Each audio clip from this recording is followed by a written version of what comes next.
일본과 잘 되면 좋지만 어떻게 되든 한미 동맹은 아무 문제가 없다. 일본 정부 완전 떡실신.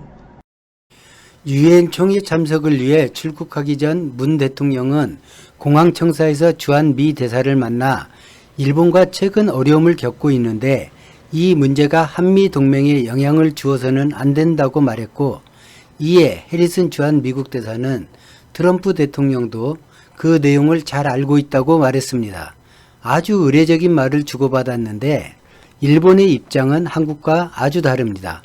한일 갈등을 보는 미국의 시각이 일본 관점에서 중립적인 입장으로 변화했고, 한국의 대일본 강경 노선을 미국이 용인한다는 인상을 받는 것입니다. 일본은 여러 나라의 일본 평가에는 놀랄 만큼 무관심한 대응을 하지만 한국과 미국의 반응 하나하나에 매우 민감한 반응을 보이는 특징이 있습니다. 일본은 오로지 미국을 믿고 세계를 상대로 어깨에 힘을 주고 있는데 미국이 나몰라라 해버리면 입장이 매우 난처해집니다.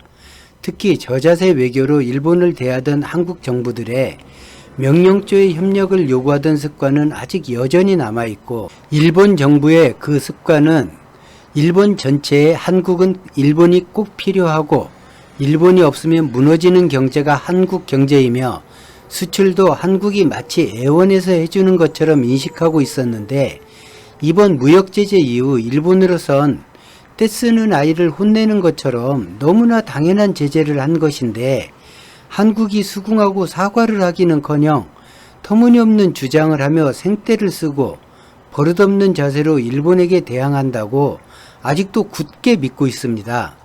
일진들이 누구를 괴롭히고 그 내용을 SNS에 올려 자랑질하는 것처럼 처음 무역제재 후 일본 언론과 일본 정부 관계자들의 논평이나 논조는 모두 그러했다는 것 잘 아실 것입니다. 지금까지 미국은 언제나 일본의 의견에 힘을 실어주었고 한미 동맹의 틀도 미일 동맹의 연장선상이라고 굳게 믿었고 지금까지는 그것이 사실이었으니까요. 하지만 이제 변한 것이죠.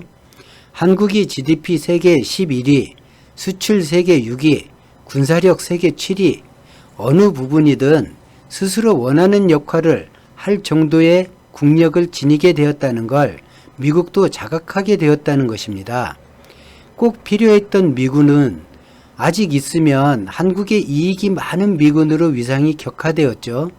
경제를 지원하던 일본도 상호 보완하여 발전하는 관계로 위치가 완전히 변해버렸습니다. 이런 한국의 지위 변화를 이 간단한 대화 속에 내포하고 있다는 걸 일본이 느끼고 있는 것입니다. 한국인들이 불매운동을 시작하고 지금까지 지속하지 못했다면 아무리 문재인 정부라고 해도 굽혔을지도 모릅니다. 아마도 미국과 일본은 더 하찮게 한국을 대하려고 했을 것입니다. 그만큼 국민의 의식은 그 나라의 격을 결정합니다. 이번 영상은 여기까지입니다.